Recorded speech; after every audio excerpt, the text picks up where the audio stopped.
25 जुलाई 2024 नवी मुंबई के उरण तालुका की रहने वाली 20 साल की यशस्वी शिंदे दोपहर को अपने घर से ये कहकर निकली कि वो अपने दोस्तों से मिलने जा रही है और कुछ देर में घर लौट आएगी। मगर उसे घर से निकले काफी समय हो जाता है और वो घर वापस नहीं लौटती। उसके पेरेंट्स उसकी चिंता करने लगते हैं। रात हो जाती है और यशस्वी के पेरेंट्स उसे कॉल करते हैं, मगर उसका फोन स्विच ऑफ आ रहा था। फिर उन्होंने यशस्वी के दोस्तों को कॉल किया और उन्हें पता चला कि यशस्वी उनमें से किसी को भी मिलने नहीं पहुंची। उसके पेरेंट्स की चिंता अब और बढ़ जाती है। उन्हें डर लगने लगता है कि कहीं यशस्वी के साथ कोई दुर्घटना ना हो गई हो। फिर यशस्वी के father Surendra Kumar Uran police station में उसकी मिसिंग रिपोर्ट दर्ज कराने पहुंचते हैं। मामले की सीरियसनेस को देखकर पुलिस ने बिना किसी देरी के कंप्लेंट दर्ज कर इन्वेस्टिगेशन शुरू कर दी। 24 घंटे बीत जाते हैं, मगर पुलिस को यशस्वी के बारे में कुछ भी इंफॉर्मेशन नहीं मिल पाई थी। परिवार वालों की उम्मीद अब टूटने लगी थी। लेकिन इसी बीच देर रात 2:20 पर उरण पुलिस स्टेशन के एक पुलिस ऑफिसर के पास कॉल आता है। कॉल करने वाला उन्हें बताता है कि कोटनाका के इलाके में एक पेट्रोल पंप के पास उन्हें एक लड़की की बॉडी मिली है, जिसे कुछ कुत्ते खा रहे हैं। पुलिस तुरंत वहां पहुंची तो उन्होंने देखा कि कूड़े के ढेर में एक लड़की की लाश बहुत बुरी कंडीशन में पड़ी हुई थी। उस लड़की की बॉडी पर धारदार हथियार से किए गए वार के निशान थे और उसके चेहरे को इतनी बुरी तरह से कुचला गया था कि उसे पहचानना नामुमकिन था।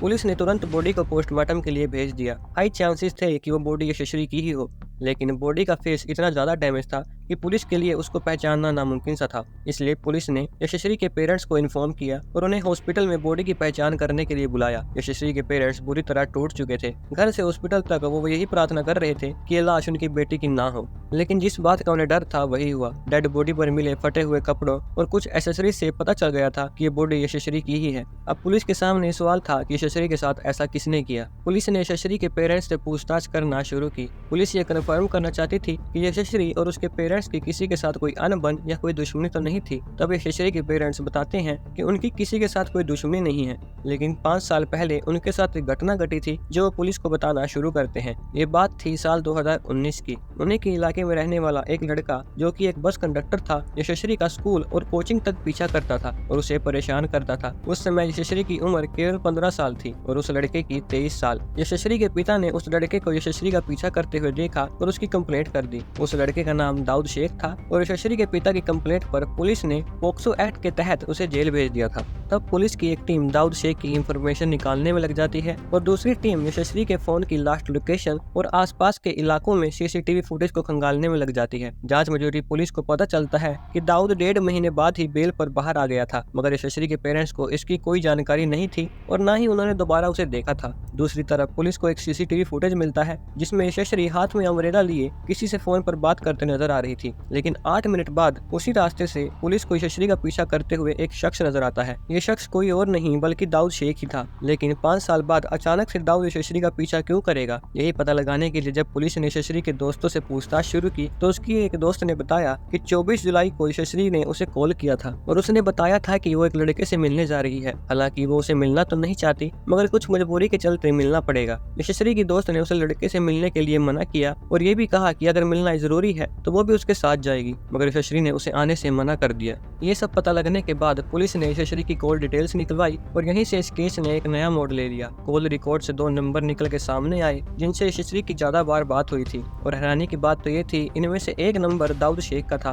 और दूसरा नंबर किसी मोहसिन का। पुलिस उसी वक्त मोहसिन को उठा लेती है और उससे सख्ती से पूछताछ करती है। दाऊद और मोहसिन दोनों दोस्त थे। जब झगड़ा होने पर यशस्वी दाऊद का नंबर ब्लॉक कर देती तो दाऊद अपने दोस्त मोहसिन के नंबर से उसे कॉल करता और इसी वजह से मोहसिन का नंबर भी कॉल रिकॉर्ड्स में आ गया था। मोहसिन को दाऊद की जितनी भी जानकारी थी उसने वो सब पुलिस को बता दी थी। पुलिस अब समझ गई थी कि इस केस में दाऊद ही प्राइम सस्पेक्ट है, इसलिए पुलिस ने उसे ढूंढने के लिए कई टीमें बनाई। पुलिस के अकॉर्डिंग दाऊद ट्रेन से उरण से CBD बेलापुर पहुंचा और वहां से ट्रेन के जरिए पनवेल चला गया, जिसके बाद उसने अपने दोस्त से अपने अकाउंट में पैसे डलवाए और फिर ATM से वो पैसे निकाल कर बस पकड़कर कर्नाटका के गुलबर्गा के पास अपने गाँव चला गया। वहाँ उसकी दादी रहती थी, मगर वो जानता था कि पुलिस उसे यहाँ ढूंढ लेगी, इसलिए कुछ दिन अपनी दादी के साथ रहने के बाद उसने अपना फोन स्विच ऑफ कर वहीं छोड़कर वहाँ से चला गया। मगर उसका ये प्लान काम नहीं किया। पुलिस ने अपने मुखबरों की मदद से दाऊद का पता लगा लिया। दाऊद अपने गाँव के पास की पहाड़ियों में छुपा हुआ था। उसे उम्मीद थी कि पुलिस उसे वहाँ नहीं ढूंढ पाएगी, मगर 30 जुलाई 2024 के सुबह के 5 बजे शाहपुर कर्नाटका की एक पहाड़ी से उसे अरेस्ट कर लिया। इसके बाद पुलिस ने उससे पूछताछ की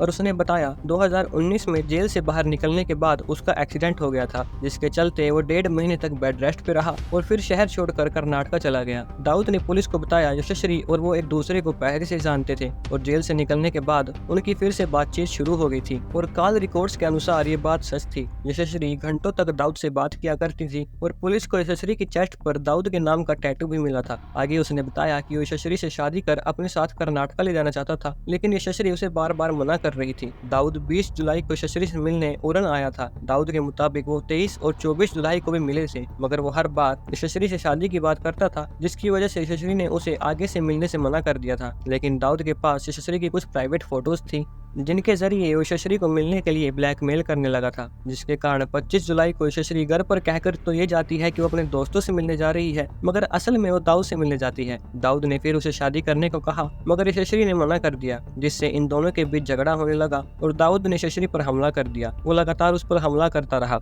दाऊद पहले से ही सब कुछ प्लान करके निकला था, इसलिए उसने मिलने के लिए एक सुनसान जगह चुनी थी और 2 चाकू खरीद कर लाया था। यशस्वी के मरने के बाद भी वो उस पर लगातार वार करता रहा। उसने यशस्वी के प्राइवेट पार्ट्स पर भी चाकू से वार किया था। जब इतने से भी उसका मन नहीं भरा तो उसने एक पत्थर से यशस्वी का चेहरा बुरी तरह कुचल दिया। फिलहाल दाऊद शेख को 7 दिन की कस्टडी में रखा गया है और आगे फैसला आना अभी बाकी है। इस केस में फिलहाल इतना ही। मैं आपसे एक रिक्वेस्ट करना चाहता हूँ, अगर आप भी किसी के साथ रिलेशनशिप में हैं तो प्लीज अपनी प्राइवेट फोटोज उसके साथ शेयर ना करें। हो सकता है कि आगे चलकर वो उन फोटो का यूज आपको ब्लैकमेल करने के लिए करे। इसी के साथ इस वीडियो में इतना ही। अगर आपको ये वीडियो अच्छी लगी हो तो प्लीज लाइक करें, शेयर करें, कमेंट करें और चैनल को सब्सक्राइब करना ना भूलें।